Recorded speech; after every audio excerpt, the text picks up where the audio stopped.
ನಮಸ್ಕಾರ ಬಂಧುಗಳೇ, ಹೇಗಿದ್ದೀರಾ? ನಾನು ನಿಮ್ಮ ಬಾಲಕೃಷ್ಣ ಬರ್ಗೂರು. ಬಂಧುಗಳೇ, ರೈತರೆಲ್ಲ ಯಾಕೆ ಇಷ್ಟೊಂದು ಜನ ಒಟ್ಟಾಗಿ ಸೇರಿದ್ದಾರೆ ಅಂತ ನಿಮಗೊಂದು ಪ್ರಶ್ನೆ ಕಾಡ್ತಾ ಇರಬಹುದು.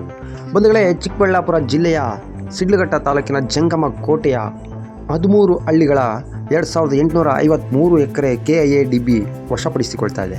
ಅದರ ವಿರುದ್ಧ ಕಳೆದ 79 ದಿನಗಳ ಕಾಲ ನಿರಂತರವಾಗಿ ಚಿಕ್ಕಬಳ್ಳಾಪುರ ಜಿಲ್ಲೆಯ ಜಿಲ್ಲಾಧಿಕಾರಿಗಳ ಕಚೇರಿಯ ಆವರಣದಲ್ಲಿ ನಿರಂತರ ಹೋರಾಟ ಮಾಡಿ ಜೂನ್ 5ರಂದು ಇಂದು ವಿಧಾನಸೌಧಕ್ಕೆ ಮುತ್ತಿಗೆ ಹಾಕಿದ್ದಾರೆ. ಕಾರಣ 2013ರ ಭೂ ಸ್ವಾಧೀನ ಕಾಯ್ದೆಯನ್ನು ತಿದ್ದುಪಡಿ ಮಾಡಬೇಕು, ರೈತರ ಜಮೀನನ್ನು ಕಿತ್ಕೊಳ್ತಾ ಇದ್ದಾರೆ, ಬಡ ರೈತರು ಬೀದಿ ಪಾಲಾಗ್ತಾ ಇದ್ದಾರೆ ಅಂತೇಳಿ. ಬಹುಶಃ ಯಡಿಯೂರಪ್ಪರು ಮುಖ್ಯಮಂತ್ರಿ ಆದಾಗ ಒಂದು ರೈತ ವಿರೋಧಿ ಕಾಯ್ದೆನ ಜಾರಿಗೆ ತರ್ತಾರೆ.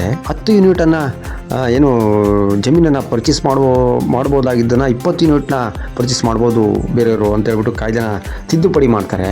ತಿದ್ದುಪಡಿ ಮಾಡಿ ಏನಾಗ್ತಾಯಿದೆ ಅಂತ ಈ ಬಡ ರೈತರ ಮೇಲೆ ಇದು ಪರಿಣಾಮ ಬೀರ್ತಾ ಇತ್ತು. ಅಲ್ಲದೆ ಈ ಸಿದ್ದರಾಮಯ್ಯರು ಚುನಾವಣೆಗೂ ಮುನ್ನ ಈ ಭೂ ತಿದ್ದುಪಡಿ ಕಾಯ್ದೆನ ನಾನು ವಾಪಸ್ ಪಡಿತೀನಿ ಅಂತೇಳಿ ಭರವಸೆ ನೀಡಿದರು. 3 ವರ್ಷ ಆಡಳಿತ ಮಾಡಿದ್ರು. ಈ ಆಡಳಿತದಲ್ಲಿ ಒಂದು ದಿನವೂ ಸಹ ರೈತರ ಪರ ಅವರು ಮಾತಾಡಲಿಲ್ಲ ಅಂತ ಅನಿಸ್ತಾ ಇದೆ. ಯಾಕಂದರೆ ಈ ಕಾಯ್ದೆನ ತಿದ್ದುಪಡಿ ಮಾಡ್ತೀನಿ, ವಾಪಸ್ ಪಡಿತೀನಿ ಅಂತ ಹೇಳಿದರು. ಆ ಮಾತು ತಪ್ಪು ಬಿಟ್ರೇನೋ ಅಂತ ರೈತರಲ್ಲಿ ಅಂತ ಅನಿಸ್ತಾ ಇದೆ.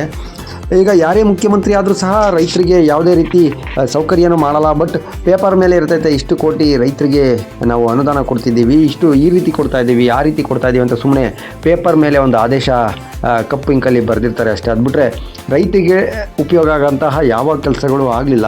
ಒಟ್ಟಿನಲ್ಲಿ ಏನೇ ಹೇಳಿ, ಚಿಕ್ಕಬಳ್ಳಾಪುರ ಜಿಲ್ಲೆ ಶಿಡ್ಲಘಟ್ಟ ತಾಲೂಕಿನ ಜಂಗಮಕೋಟೆ ಹೋಬಳಿಯ ರೈತರಿಗೆ ನ್ಯಾಯ ಸಿಗಲಿ ಅಂತ ಹೇಳ್ಬಿಟ್ಟು ಎಲ್ಲ ಕೋಡಿಹಳ್ಳಿ ಚಂದ್ರಶೇಖರ್ ಬಣದ ಹಸಿರು ಸೇನೆ ಹಾಗೂ ರೈತ ಸಂಘ ಒಟ್ಟಾಗಿ ಕೂಡಿ ಇಂದು ವಿಧಾನಸೌಧ ಮುತ್ತಿಗೆ ಹಾಕಿದ್ದಾರೆ.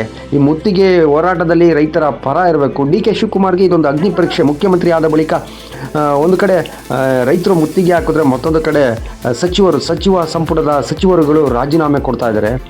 ಇದು ಯಾವ ರೀತಿ ನಿಭಾಯಿಸ್ತಾರೆ ಅಂತ ಹೇಳ್ಬಿಟ್ಟು ನೋಡಬೇಕು.